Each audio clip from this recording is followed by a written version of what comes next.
Bonjour les amis, alors bienvenue pour cette nouvel épisode de Brocodile le jeu vidéo, une série sur la chaîne des YouTube des Brocodiles dans laquelle je présente mon activité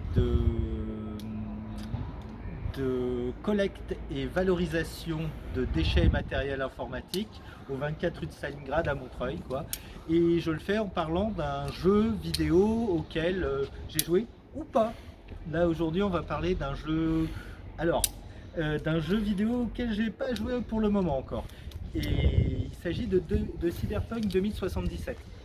Alors j'y ai pas joué mais je le connais bien parce que avant d'être un jeu vidéo, Cyberpunk 2077, c'est un jeu de rôle en fait qui a été créé dans les années 80, donc ça s'appelait Cyberpunk. Il y a eu Cyberpunk 2013 et Cyberpunk 2020.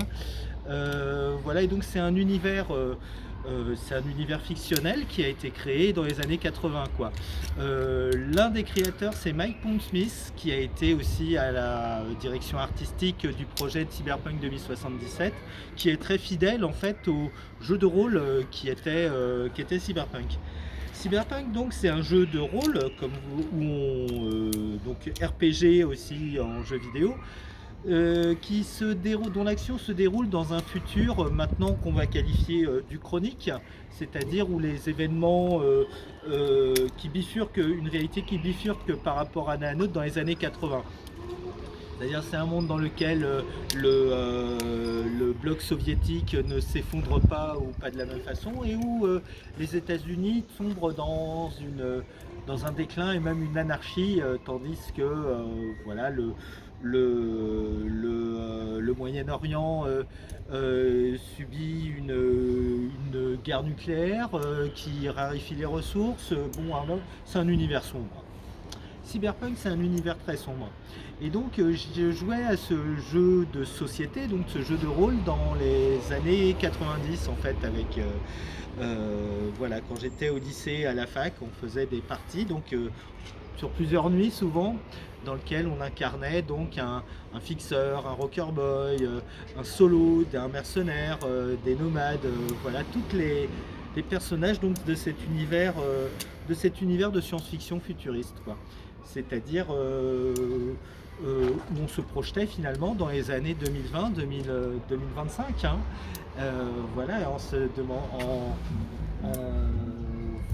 Voilà, en voyant qu'est-ce que pourrait être la réalité du futur. La science-fiction, c'est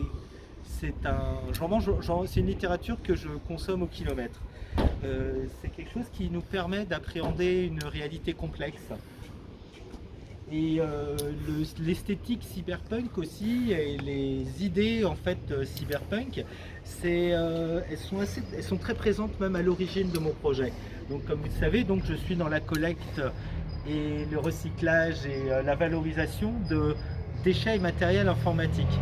Et donc il y a une dimension aussi de rétrofuturisme, aussi de récupérer justement les matières, le métal, les technologies, et voilà, avec une dimension uchronique aussi de rétrotechnologie, de recherche autour des technologies.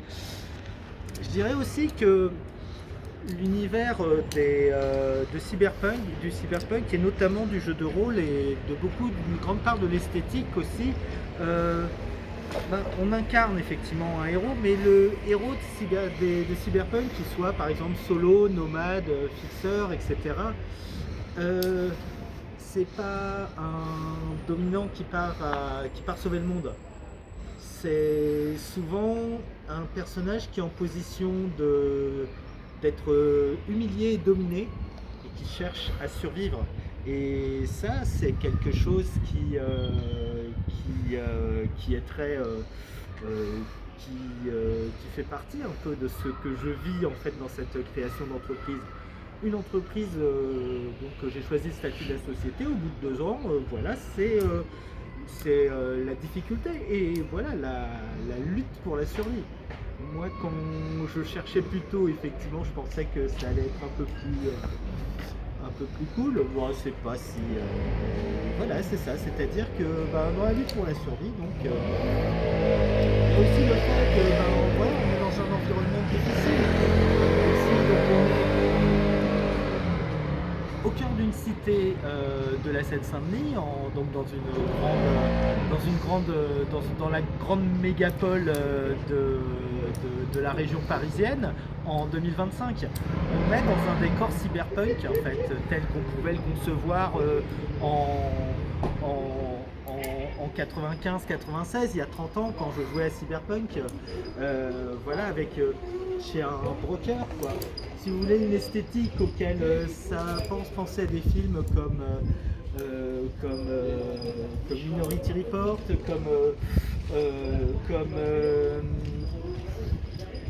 qu'est-ce qu'il y a d'autre aussi de très connu, voilà, les films inspirés de Philippe Dick aussi, Paycheck aussi,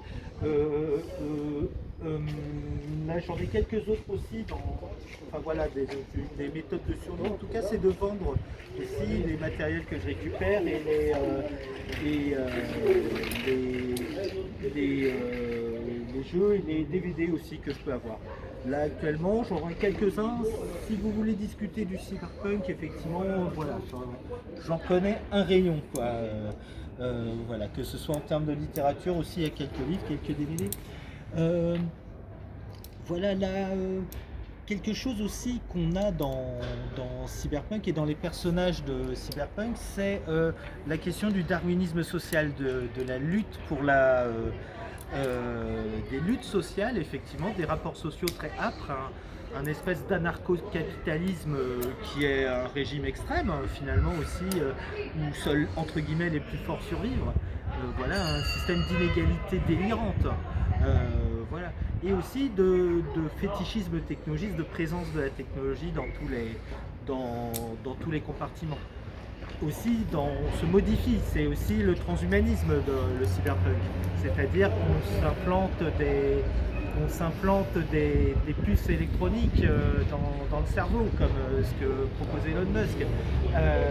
Le réseau aussi, la réalité virtuelle ou augmentée est omniprésente, vraiment constitue une nouvelle frontière. Qu'est-ce qu'on peut dire d'autre aussi? Oui, on peut se mettre aussi des implants mécaniques aussi, c'est ça, c'est-à-dire des bras cybernétiques se modifier. Et quelque chose qui change quand on se rajoute ce genre de choses, c'est qu'on perd dans le jeu aussi, on perd en humanité, en empathie. C'est-à-dire qu'on devient, au fur et à mesure qu'on s'augmente, effectivement, voilà, c'était un mécanisme de jeu qui était noté. Voilà. Je crois qu'il est important aussi, quoi qu'on fasse, dans un monde aussi quel temps des brutes, de garder en humanité et en empathie. Voilà, ce sera tout pour aujourd'hui. À vous les studios.